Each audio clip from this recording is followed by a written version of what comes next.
Okay. I was hoping that I wouldn't have to make a video on the following subjects I'm about to cover, but I am, and I will, since now it's apparent that it's all people can think about nowadays. First thing I want to talk about is everyone's favorite O.J. Simpson clone, Chris Brown. Now, for those of you who've been living under a rock ever since the Grammys started, Chris Brown has been receiving a lot of flack as of late.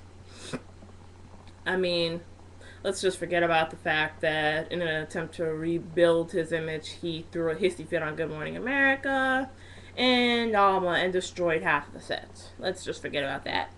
No, this time it's about some country singer by the name of Miranda Lambert who tweeted, and I quote, that he needs to be put in his place for what he did to Rihanna.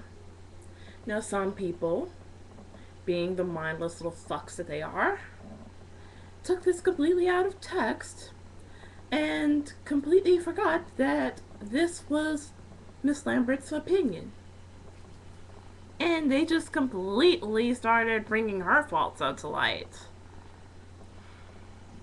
And I don't know that much about Miranda Lambert personally, but if it's true, I really don't think that she should be passing judgment on anybody since she played the role of homewrecker with her current husband, Blake Shelton.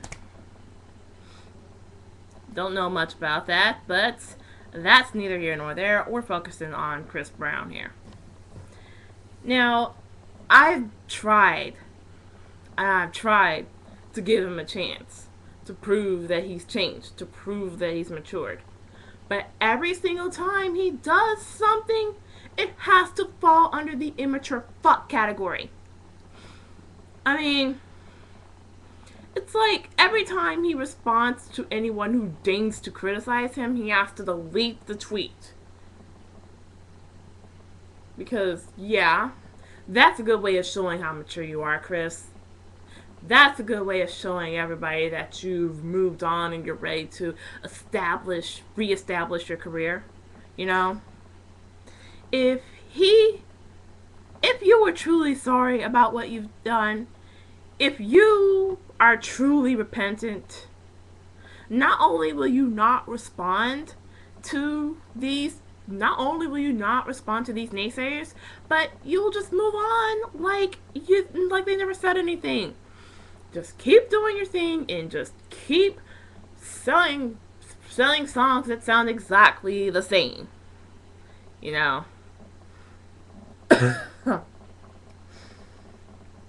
And another thing that annoys me about Chris Brown is not his self entitled attitude, but his fans who seem to forget all sorts of logic whenever they're on Twitter or Facebook.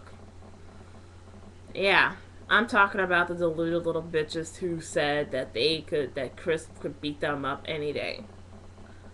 So I guess we'll have to look forward to a lot of pictures that look like Rihanna when she got transformed into raw meat, freshly shredded meat.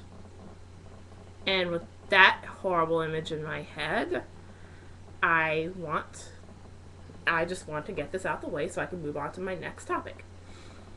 If you truly are a fan of Chris Brown, then instead of going to bat and blowing his ego up even further, why don't you use those expert twittering skills? Why don't you put those little skills to use and tell him to go haul ass to rehab? Tell him to get an anger management. Tell him to get some fucking help. But don't sit up and act like the man is a fucking hero. Yeah, I know I stole that from the Boondocks, but hey, it's freaking appropriate for this situation here.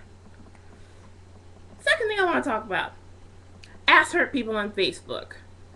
Now, earlier today I was watching a video made by my good friend Stoutmeister Scream go check them out, or so help me God, I will send this little ball of cuteness to come and attack you in the night.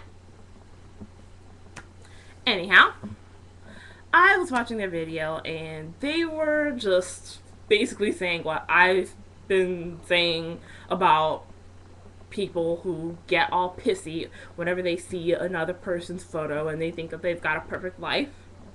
Because, as everyone over the age of 13 knows, there is no such thing as a perfect life. There never has been, and there never will be. And if you feel that your life centers around another person's illusions, that your well-being cannot exist without the negativity of another person's well-being, then you might need to reevaluate your priorities. And by that I mean not spending every waking moment on Facebook tweeting about every little breath you take and every little move you make.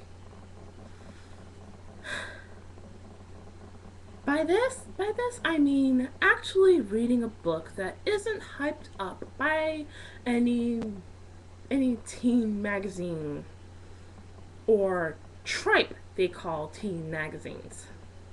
Seems more apropos.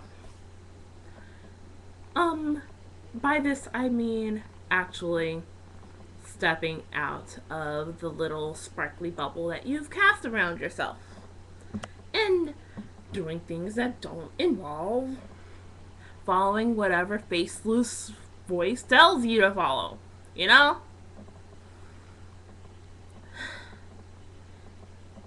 I also mean getting actual help and cutting people whose only existence is to just inflate your ego and reinforce everything that's so-called negative about your life. And let's just talk about negativity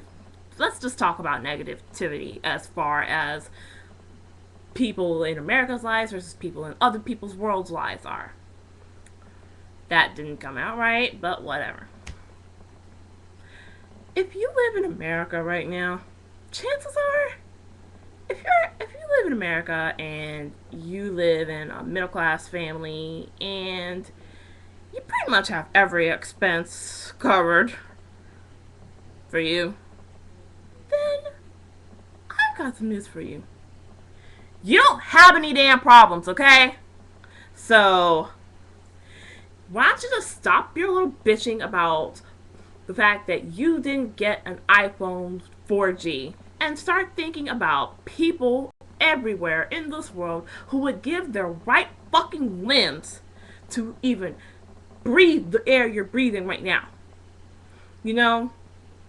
Just think about people who are literally laying down their lives just so they can have the basic rights that us in the Western Hemisphere have. And the sooner you get that through your thick, empty skulls, the better off you'll be, hopefully. A girl can hope, goddammit. And the happier we'll be as a society. Because let's face it, we have way too many times on our hands. So let me know what you think. Leave your love, leave your hate. And if you're a faceless little troll who's coming to attack my appearance, just prepare to be roasted epically and painfully. I'm LissaChelle, and I'll see you bitches in hell. Peace.